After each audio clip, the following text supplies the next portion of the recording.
নবীজি যে বাতাসের মধ্যে চলেছে, বলেন তো আমাদের চলার ক্ষমতা আছে না নাই? কথা বলেন, আছে না নাই?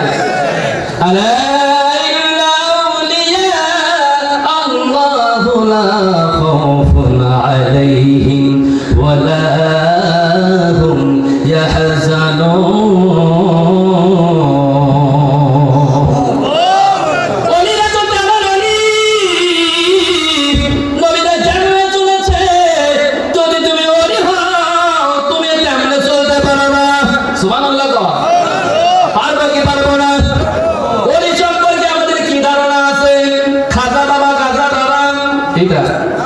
কেউ ফেরে না খালি হাতে নেতা বাবার দরবার থেকে।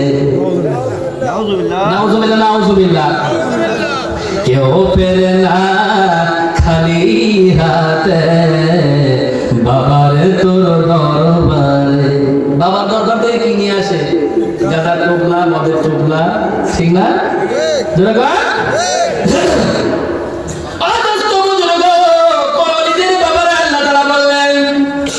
আমাদের উল্টা বলতে হবে, কেউ ফেরে না খালি হাতে মাওলারে তোর দরবারে। বলেন না, কেউ ফেরে না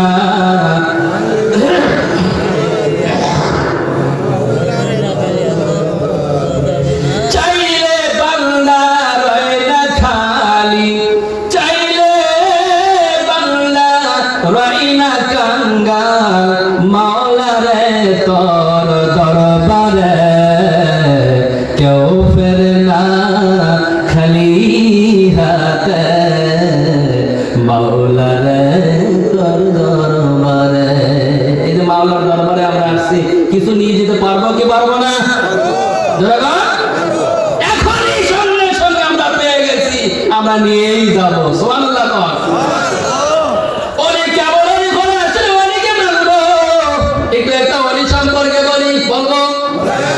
সকলে বলেন অলি তো কেমন অলি দোস্ত? আমাদের খারাপ ধারণা ছিল, আরেকজন খারাপ ধারণা আছে, খাজা বাবা গাজা বাবা আছে না নাই? বাংলাদেশে দেখবে একটু মাটি উঁচু করে দিয়ে এলাম, সাথে কাপড়ে পরে বসে থাকে আমি খাজার মরিদ। ঠিক না বলে? বলে কার মরিদ? তুমি তো খাজার মরিদ। বলে তুমি কি ইন্ডিয়া গেছ? মানা যায়নি, তাহলে মরিদ হয়ে গেলে খাজার বাড়ি কোনে? সকলে বলেন না তো? ইন্ডিয়ার রাজস্থান বাড়ি। আমি ওখানে গেছি 3 বার। কারণ আমি রাস্তায় যতবার গেছি ওলিদের মাজার আমি ঘুরে দেখছি, বাংলাদেশের মাজার আর ভারতের মাজার এক না। ঠিক না বলেন? কারণ তারা ওলিদেরকে ওইরকম মানে এই জায়গায় গাঁজা চলে না। আল্লাহ আকবার কয় না তো? দোস্ত বুঝলো, খাজা মঈনুদ্দিন আজমিরি আমি প্রথম মাজারে গেলাম, আমারও খারাপ ধারণা ছিল খাজা বাবা গাজা বাবা, খাজা মনে গাজাই খাইছে। ঠিক না? আসলে কি খাজা কি গাজা খাইছে? নাউজুবিল্লাহ। ভালো ধারণা নিয়ে এসেছেন। দেখেন খাজা কেমন ছিলেন।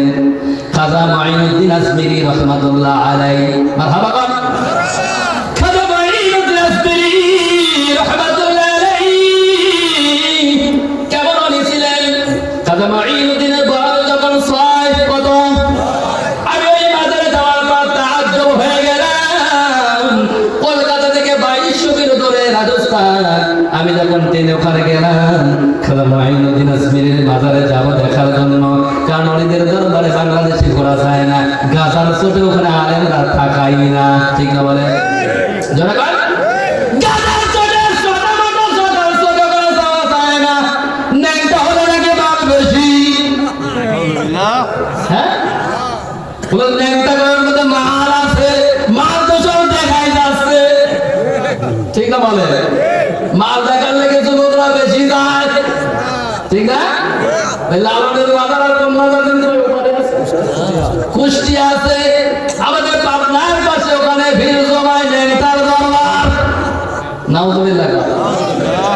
অবস্থা খাজা মঈনুদ্দিন আজমিরি মাজারে যাওয়ার পর আমি ওযু করে চিন্তা চিন্তা করলাম একটু তেলাওয়াত করবো, মোনাজাত করবো, দোয়া করবো, এই নিয়ত করে ঢুকলাম। ঢোকার সঙ্গে সঙ্গে দৃশ্যমান ভিন্ন হয়ে গেল। দেখলাম ভিতরে ঢোকার পরে দেখলাম ছোট্ট ছোট্ট যুবকরা, ছোট্ট ছোট্ট তরুণীরা সবুজ পোশাক পরে ওযু এবং সুন্নতি নামাজ পড়ে পড়ে তারা ঘুরতেছে। আল্লাহু আকবার। মনে হলো জান্নাতের পোশাক পরে ঘুরতেছে। চোখটা শীতল হয়ে গেল। আমি চিন্তা করলাম বাংলাদেশের মাথায় জটা ছাড়া কিছু চোখে পড়ে না, ঠিক না বলে? কিন্তু এখানে দেখা যায় সব সুন্নতি নামাজ। সুবহানাল্লাহ। ভিতরে ঢোকার সঙ্গে সঙ্গে দেখলাম মাজারের সব জায়গায় আমাদের যায় নামাজ কাটা, তার মানে কাটা লাইন করা। সুবহানাল্লাহ। আমাদের বাংলাদেশের মাজারে কিরকম আছে? কথা বল, সত্য করে বলে। আছে, এগুলো আছে। সব জায়গায় নামাজের চিহ্ন করা। তখন আমি বুঝলাম এই চিহ্নটা নামাজের চিহ্ন। তার মানে জমার নামাজের লোক যদি বেশি হয় তাহলে সব জায়গায় নামাজ চলে। আল্লাহু আকবার। ভিতরে ঢোকার পর আমি আর নতুন নতুন জিনিস দেখা শুরু করলাম। দেখলাম একটা একটা করে বলে দেখলাম খাজা মঈনুদ্দিন আজমির এরিয়ার মধ্যে 5টা মসজিদ। আল্লাহু আকবার। কয়টা মসজিদ? সকলে বলেন কয়টা? 5টা মসজিদে কি চলে? না অন্য কিছু চলে? যেরকম আর আমাদের মাজারে কি মসজিদ আছে?